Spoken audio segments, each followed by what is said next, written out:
Hello bachcho, let's see the question. So the question says the mass ratio of carbon and oxygen in all carbon dioxide sample is 3:8. This is in agreement with the law of conservation of mass, B multiple proportions, C constant proportions and D gaseous volumes.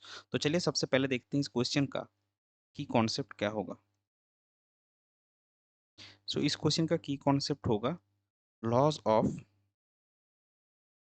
Chemical combination. अभी ये जो given है the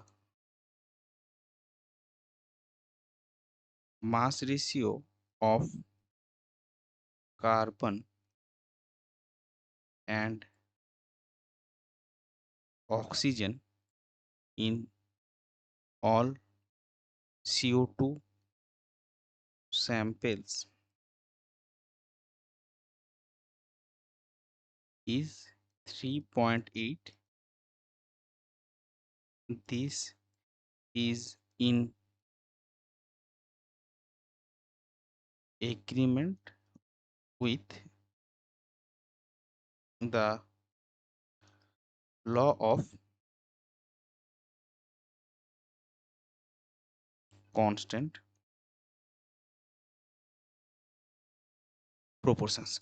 तो अभी देखिए ये constant proportion का law क्या है कि आपका कोई भी जो एलिमेंट कंपाउंड अगर लेंगे तो उसमें जो एलिमेंट होंगे उनका मास का रेशियो हमेशा सेम रहेगा irrespective of the source of that compound. तो ये लॉ ऑफ कांस्टेंट प्रोपोर्शन है. और बाकी जो यहाँ पे गिवन है कंजर्वेशन ऑफ मास क्या आपको पता है कि कोई भी रिएक्शन में जो रिएक्टेंट का ओवरऑल मास और प्रोडक्ट का ओवरऑल मास होगा वो सेम होगा, यानी कि मास सिर्फ कन्वर्ट होगा, वो कभी भी मास can neither be created nor be destroyed. इस फॉर्म में भी हम इसको बोल सकते हैं. मल्टीपल प्रोपोर्शन आपका क्या है कि कोई भी अगर दो एलिमेंट रिएक्ट कर रहा है, मान लीजिए कार्बन और ऑक्सीजन रिएक्ट कर रहा है, तो अगर कार्बन के सिमिलर या फिर कार्बन के फिक्स्ड अमाउंट के साथ आप different amount of oxygen react करवा रहे हैं, तो ऑक्सीजन का वो जो अमाउंट डिफरेंट अमाउंट रिएक्ट कर रहा है वो अपने आप में एक सिंपल रेशियो में होगा. ये आपका मल्टीपल प्रोपोर्शन होता है.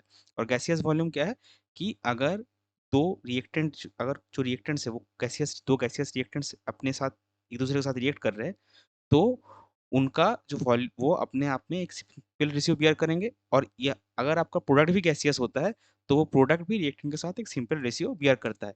तो हमने क्या देखा कि यहाँ पे जो स्टेटमेंट वो गिवन है वो कांस्टेंट प्रोपोर्शन के हिसाब से एग्री करता है. तो इस पर्टिकुलर क्वेश्चन के लिए आपका करेक्ट फाइनल आंसर हो जाएगा option C, that is this is in agreement with the law of constant proportions. I hope you understood it well. Best of luck. Thank you.